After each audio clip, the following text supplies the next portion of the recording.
இயேசுவின் பெயரால் நன்மைகள் நடக்கும். Praise the Lord. நீங்கள் என் பெயரால் எதை கேட்டாலும் அதை நான் உங்களுக்கு செய்வேன் என்று நம் அன்பர் இயேசு யோவான் 14:14 கூறுவதை நாம் பார்க்கின்றோம். அவருடைய பெயர் அவருடைய குணாதிசயங்களையும் அவருடைய ஸ்பாவங்களையும் தாங்கி நிற்கின்றதாக இருக்கின்றது. ஆம் அன்பானவர்களே, ஒரு பெரிய அரசாங்க அதிகாரி ஒருவருக்கு நெருங்கிய உறவினராக இருந்தார் என்றால் அவரது பெயரை சொல்லி அவர் எவ்வளவு நன்மைகளை, சலுகைகளை அரசாங்கத்திலிருந்து பெற்றுக்கொள்வார். ஆனால் அதே அதிகாரி அடுத்த நாள் பதவியிலிருந்து இறங்கிவிட்டால் அவருடைய பெயருக்கு மதிப்பும் கிடையாது, மரியாதையும் கிடையாது. அவர் பெயர் முதலாய் மறக்கப்பட்டுவிடும். அன்பானவர்களே, ஏன்? இது தற்காலிகமானது. தற்காலிகமான உலகத்தில் வாழ்ந்து கொண்டிருக்கக்கூடிய அழிந்து போகக்கூடிய மனிதர்களின் பெயர்களை சொல்லியே ஒருவருக்கு அநேக நன்மைகள் கிடைக்கும் என்றால், அழியாத உலகத்தின் ராஜாவாகிய நமது ஆண்டவரின் பெயரை சொல்லி அநேக நன்மைகளை நாம் பெற்று கொள்ளலாம் என்பதை நாம் ஏன் மறந்து விடுகின்றோம்? ஆம் அன்பானவர்களே, ஆண்டவருடைய பெயர் கணக்கில் அடங்காமல் இருக்கின்றது என்று நாம் விவிலியத்தில் வாசிக்கின்றோம். அந்த விதமாக அவருடைய பெயரை ஒவ்வொரு சமயத்திலும் நாம் சொல்லி ஜெயம் எடுக்க முடியும் என்பதுதான் உண்மை. அவரே சொல்லி இருக்கிறார், எனது பெயரை சொல்லி நீ கேட்டால் நான் நிச்சயம் என்ன செய்வேனாம், நான் பதில் கொடுப்பேன், நீ கேட்கக்கூடிய காரியத்தை நான் கொடுப்பேன் என்று அவர் சொல்லி இருக்கின்றார். அவர் வாக்கு மாறாத தெய்வம். கொடுத்த வாக்கை திரும்ப பெற அவர் ஒரு சாதாரண மனுபுத்திரன் அல்ல. நாமும் இயேசுவே இயேசுவே என்று கூப்பிட்டு கொண்டுதான் இருக்கின்றோம். ஆனால் எந்த காரியமும் நடக்க மாட்டேன் என்கிறது என்று எவ்வளவோ பேர் சொல்லுவார்கள். ஏனென்றால் 100% நம்பிக்கையோடு நாம் ஆண்டவரிடம் கேட்பதில்லை. எல்லாவற்றிற்கும் தேவை விசுவாசம்தான். ஆனால் அவர்கள் சொல்லக்கூடிய காரியம் என்ன தெரியுமா? எனக்கு தெரியும், எனக்கு கேட்கும் பொழுதே, ஜெபம் பண்ணும் பொழுதே இந்த காரியம் நிச்சயம் நடக்காதுன்னு தெரியும், இருந்தாலும் கேட்கலாமேன்னு தான் கேட்டேன், இந்த பாருங்க அதுக்கேற்ற மாதிரியே நடக்கலை என்று சொல்லுவார்கள். அப்படி என்றால் என்ன அர்த்தம்? 100% நம்பிக்கை அங்கு காணப்படவில்லை. அப்படி இல்லை என்றால் எப்படி அற்புதங்களும் அதிசயங்களும் நடக்கும்? இயேசு என்றால் நம்மை பாவத்திலிருந்து மீட்பவர் என்று அர்த்தம். ஆம், நமக்கு பலவீனங்கள் இருக்கின்றன.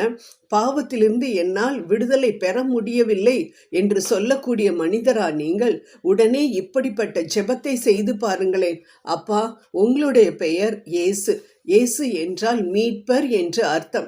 மீட்பர் என்றால் எனது பாவத்திலிருந்து என்னை மீட்க வல்லவர் என்று அர்த்தம். இந்த பலவீனத்தை போக்க நானும் எவ்வளவோ முயற்சிகள் எடுத்து கொண்டிருக்கின்றேன். ஆனால் இந்த பாவத்தை செய்யாமல் என்னால் இருக்க முடியவில்லையே.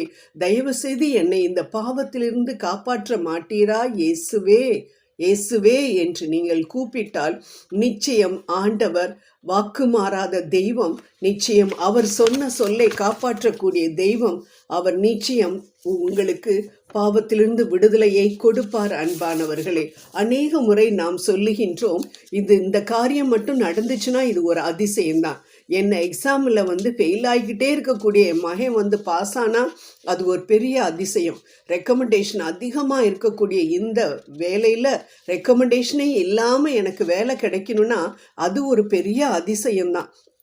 எல்லா டாக்டர்ஸும் சொல்லிட்டாங்க, இதுக்கு இந்த வியாதிக்கு மருந்தே கிடையாது, அவ்வளவுதான் உங்கள் அம்மாவுடைய லைஃபு என்று சொல்லிட்டாங்க. எங்கள் அம்மா பிழைச்சாங்கன்னா அது ஒரு பெரிய அதிசயம்தான். சண்டை இல்லாத நாளே எங்கள் வீட்டில் கிடையாது. இன்னைக்கு மட்டும் சண்டை வரலைன்னா அது ஒரு பெரிய அதிசயம்தான் என்று அநேக காரியங்களை குறித்து நாம் அதிசயம் என்று சொல்லி கொண்டிருக்கின்றோமே. ஏன் அதிசயமானவர் என்ற பெயரை வைத்து நாம் கூப்பிடுவதில்லை? அப்பா, உங்களுடைய பெயர் அதிசயமானவர், நிச்சயம் இந்த அதிசயத்தை செய்ய உங்களால் முடியும் என்று நம்பிக்கையோடு நாம் அவரை நோக்கி கூப்பிட்டோம் என்றால் நிச்சயம் நம் வீட்டில் நல்ல காரியங்கள் நடக்கும், நன்மைகள் நடக்கும்.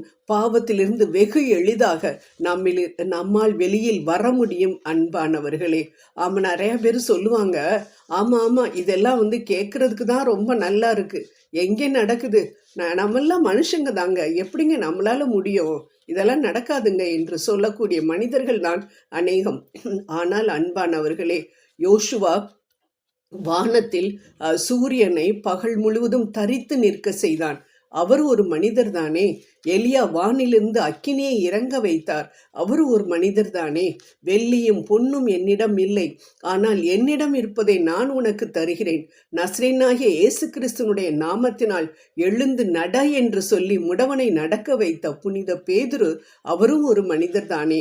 இவர்களால் செய்ய முடியும் என்ற அற்புதத்தை நிகழ்த்தி காட்ட முடியும் என்றால் உங்களாலும் முடியும், என்னாலும் முடியும். என்ன செய்ய வேண்டும்? ஆண்டவர் பெயரை மட்டும் நாம் சொல்லிக்கொண்டே இருக்க வேண்டும்.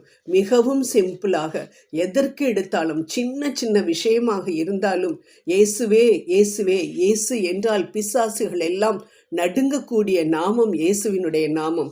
அப்படிப்பட்ட இயேசு என்ற பெயரை சொல்லி நாம் கூப்பிட்டு கொண்டே இருந்தோம் என்றால் வாக்கு மாறாத தெய்வம் நமக்கு அநேக நன்மைகளை கொடுக்க வல்லவராக இருக்கின்றார். இதை மட்டும் மறந்துவிட வேண்டாம். ஜெபம் செய்வோம். அன்பின் தகப்பனே, அப்பா, இதோ இந்த நேரத்திலும் கூட உமது பெயரை நாங்கள் சொல்லி சொல்லி அநேக நன்மைகளை பெற்றுக்கொள்ள முடியும் என்று நீர் எங்களுக்கு நினைப்பூட்டுவதற்காக உமக்கு நன்றி கூறுகின்றோம். எல்லா நேரங்களிலும் அப்பா, உமது பெயரை சொல்லி நாங்கள் நன்மைகளை பெற்றுக்கொள்ள எங்களுக்கு கிருபை புரிய வேண்டுமாறு அன்புநாதர் இயேசு கிறிஸ்துவின் வழியாக உம்மை கெஞ்சி கேட்டுக்கொள்ளுகின்றோம். எங்களது ஜீவனுள்ள நல்ல பிதாவே. ஆமேன், ஆமேன், ஆமேன்.